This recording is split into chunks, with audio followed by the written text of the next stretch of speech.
말씀 톡톡. 주의 말씀 의지하여 믿음으로 그물 던져 믿는 자에게 능치 못함 없네. 제7장.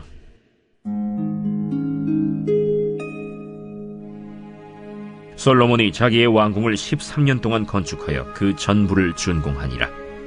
그가 레바논 나무로 왕궁을 지었으니 길이가 100규빗이요 너비가 50규빗이요 높이가 30규빗이라. 백향목 기둥이 4줄이요 기둥 위에 백향목 들보가 있으며 기둥 위에 있는 들보 45개를 백향목으로 덮었는데 들보는 한 줄에 15이요 또 창틀이 3줄로 있는데 창과 창이 3층으로 서로 마주대하였고 모든 문과 문설주를 다 큰 나무로 네모지게 만들었는데 창과 창이 3층으로 서로 마주대하였으며 또 기둥을 세워 주랑을 지었으니 길이가 50규빗이요 너비가 30규빗이며 또 기둥 앞에 한 주랑이 있고 또 그 앞에 기둥과 섬돌이 있으며 또 심판하기 위하여 보좌의 주랑 곧 재판하는 주랑을 짓고 온 마루를 백향목으로 덮었고 솔로몬이 거처할 왕궁은 그 주랑 뒤 다른 뜰에 있으니 그 양식이 동일하며 솔로몬이 또 그가 장가든 바로의 딸을 위하여 집을 지었는데 이 주랑과 같더라. 이 집들은 안팎을 모두 귀하고 다듬은 돌로 지었으니 크기대로 톱으로 켠 것이라. 그 초석에서 처막까지와 외면에서 큰 뜰에 이르기까지 다 그러하니 그 초석은 귀하고 큰 돌, 곧 10규빗 되는 돌과 8규빗 되는 돌이라. 그 위에는 크기대로 다듬은 귀한 돌도 있고 백향목도 있으며 또 큰 뜰 주위에는 다듬은 돌 3켜와 백향목 두꺼운 판자 1켜를 놓았으니 마치 여호와의 성전 안뜰과 주랑에 놓은 것 같더라.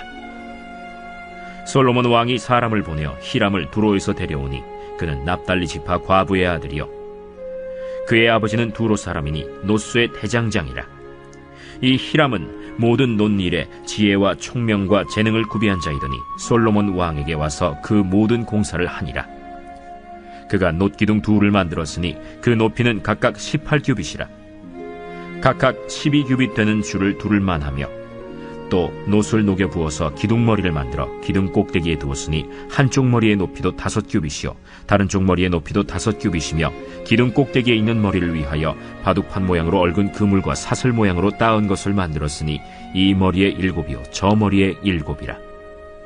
기둥을 이렇게 만들었고 또 2줄 석류를 한 그물 위에 둘러 만들어서 기둥 꼭대기에 있는 머리에 두르게 하였고 다른 기둥 머리에도 그렇게 하였으며 주랑 기둥 꼭대기에 있는 머리의 4규빗은 백합화 모양으로 만들었으며 이 2 기둥 머리에 있는 그물 곁 곧 그 머리에 공같이 둥근 곳으로 돌아가며 각기 석류 200개가 줄을 지었더라.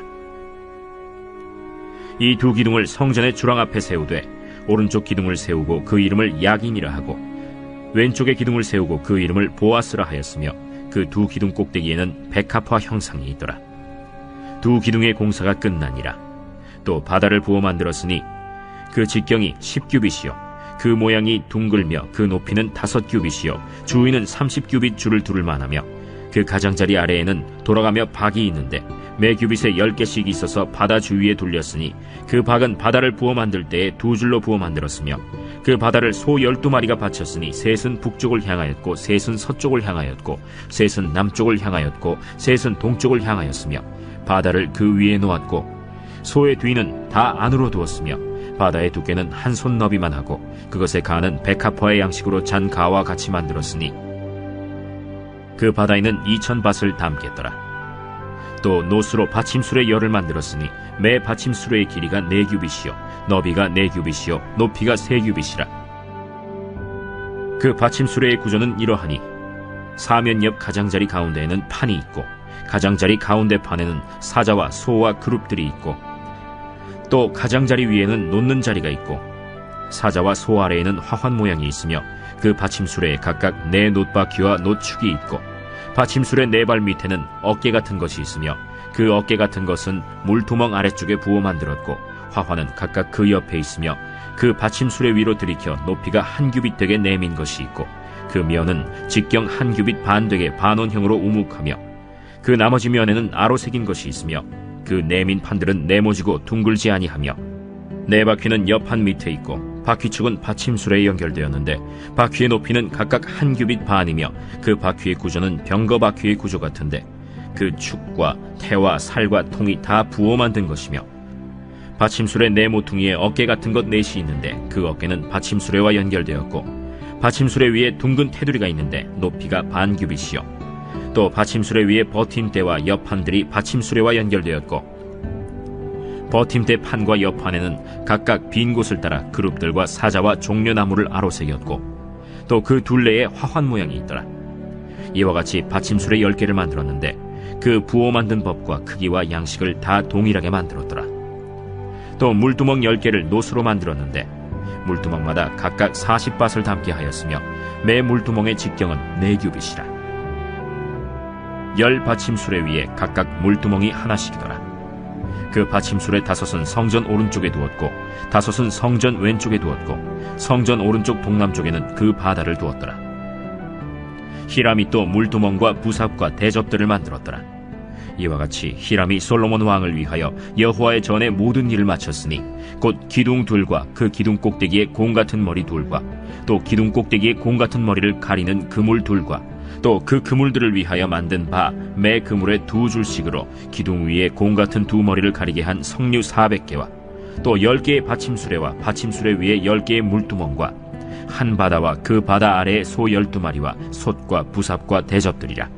히람이 솔로몬 왕을 위하여 여호와의 성전에 이 모든 그릇을 빛난 노스로 만드니라. 왕이 요단 평지에서 숫꽃과 사르단 사이에 차진 흙에 그것들을 부어내었더라.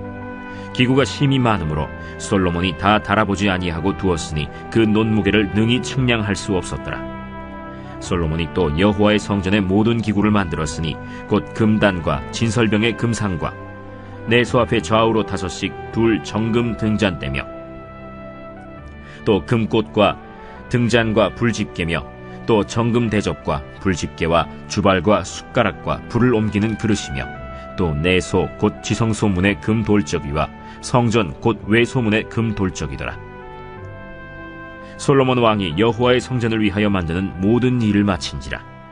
이에 솔로몬이 그의 아버지 다윗이 드린 물건 곧 은과 금과 기구들을 가져다가 여호와의 성전 곳간에 두었더라.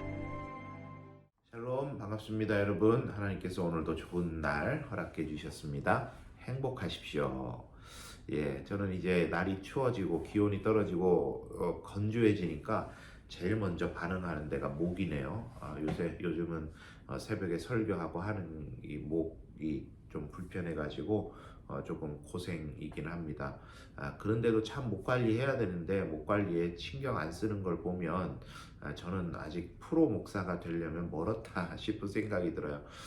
이 목을 쓰는 어떤 성악가나 이런 분들 보면 목을 항상 칭칭 감고 다니는데 저는 사실 이 목을 그렇게 많이 쓰고 또 좋지 않으면서도 너무 신경 안 쓴다 싶어서 아직도 내가 멀었구나 그런 생각합니다. 여담이었고요. 여러분 오늘 하루도 좋은 하루 되시기를 바랍니다.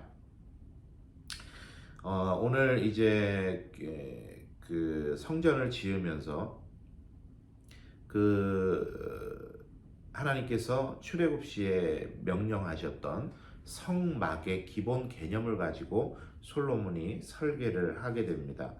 여러 가지가 있는 가운데 물두멍이라는 게 있는데 여러분 물두멍은 성전 성소 메시지에서도 우리가 나누었던 내용인데 이 물두멍은 항상 무엇을 의미하냐면 다른 기구들도 다 마찬가지지만 예수 그리스도를 예표하고 물두멍은 특별히 예수 그리스도의 우리를 씻으심, 죄를 씻으심 그것에 대해서 말씀을 하고 있습니다.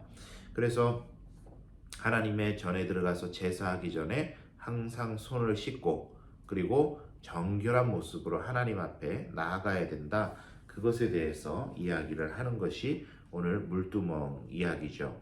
자, 그런데 이 물두멍의 기능적인 부분은 우리가 이제 손을 씻는 행위입니다만은 제사장들이 몸을 씻고 또 성소에 들어가기 전에 항상 손을 씻고 발을 씻었던 그 물두멍이 이제는 마음을 정결하게 하는 그리스도인들의 삶의 노력, 삶의 정결함 그것에 이제 초점이 맞추어지게 되는 거죠.